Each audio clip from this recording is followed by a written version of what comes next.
Welcome back to Kevin Toll Reads, where today we're diving into two short stories. The first one by Stephen King called Stationary Bike. If you like psychological thrillers with a touch of surrealism, then this is for you. Or maybe you like sci-fi stories. What happens when a man controls an alien body and begins questioning where he truly belongs? We're diving into Poul Anderson's story, Call Me Joe. Stay tuned.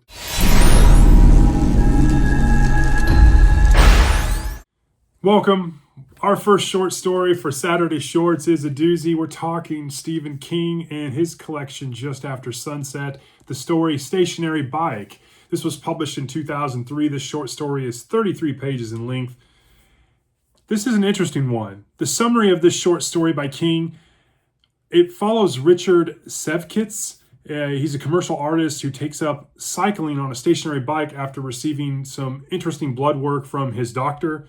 And his new hobby starts out as a way to improve his health and lower his cholesterol and his numbers. And then it turns into something far more unsettling as Richard begins to imagine a vivid world around his rides, creating a mental narrative of cycling along empty roads and losing track of time.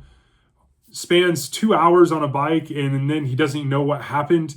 However, his mind starts blurring very heavily between the lines of reality and imagination, and he feels like he's being followed. That is the summary of the story. It's an interesting one.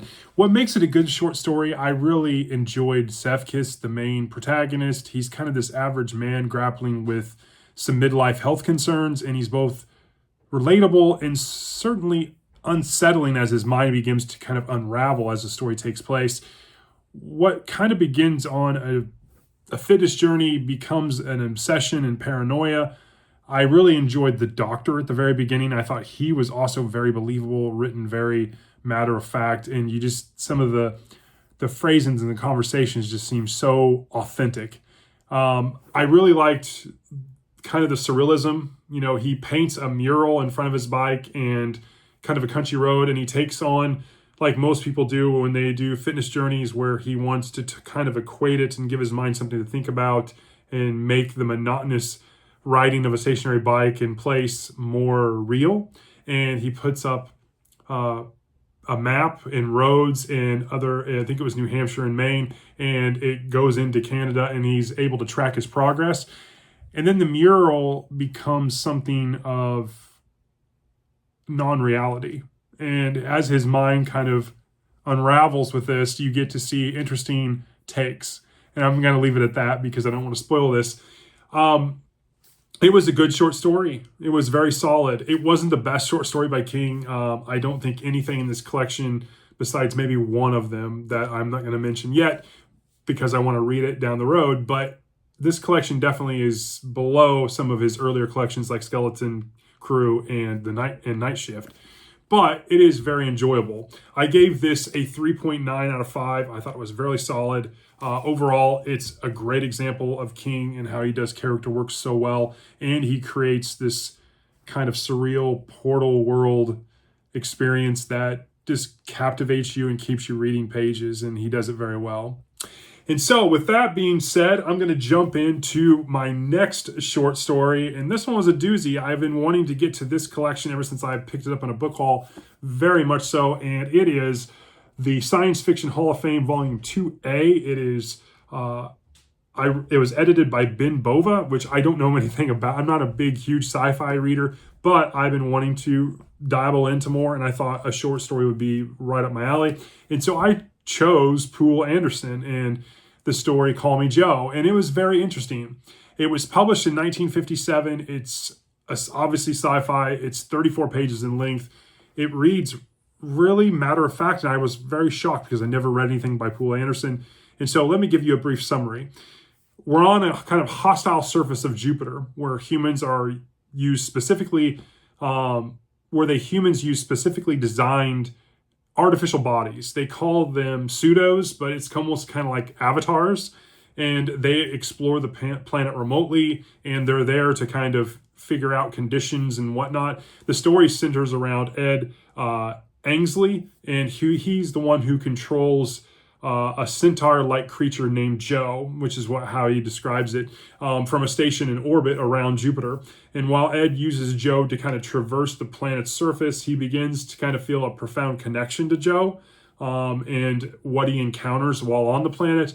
And even though he's kind of doing it remotely through kind of remote control, he feels like he is down there with Joe, and it's his body, and he's on the planet of Jupiter and dealing with the wild and untamed world. And so that's the summary of the story. What makes it really good and why I enjoyed it was it's an innovative concept if you think about it. I mean, this was 1957, long before the movie Avatar, but it's very similar in that kind of vein. I think Anderson explored this idea of controlling alien bodies in foreign worlds. I thought it was really, really done. I liked how he did this. I liked some of the themes around identity and belonging that are raised throughout the story, but kind of indirectly, kind of in between the lines, which has been a theme this week in some of the books I've read. And the story really raises kind of philosophical questions about our identity, our physical bodies, and our minds, and being one or separated. There's Anderson does a very good job of world building. I really found the reading was pretty good in how his description of Jupiter's harsh alien environment was done.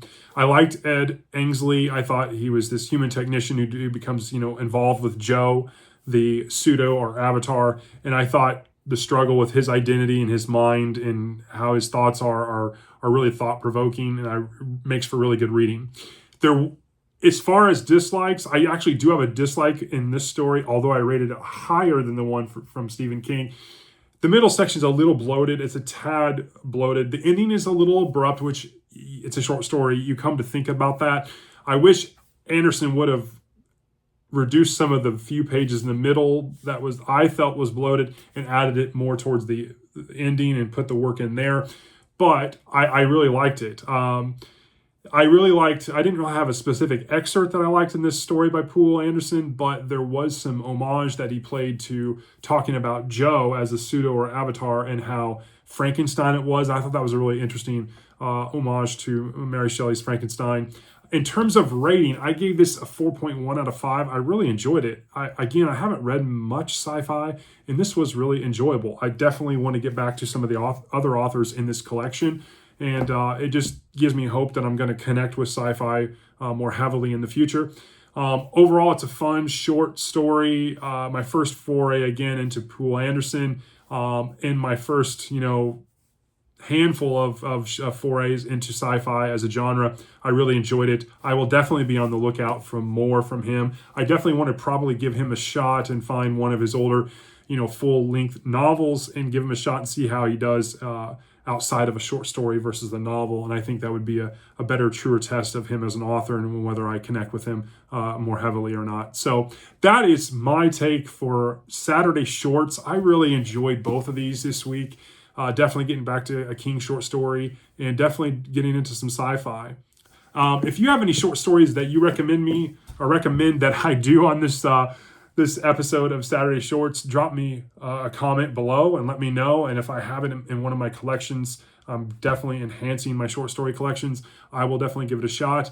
I did get one from Brian M.R. Prionic. I'm definitely going to tackle that one next week, going back to Dean Koontz again. And he recommended a short story in Strange Highways. So I will be tackling that next week, just to give you a little bit of a spoiler. But I also will add another one as well. And that is my take for Saturday Shorts. I hope you enjoyed this, and I will talk to you all on the next one. Thanks.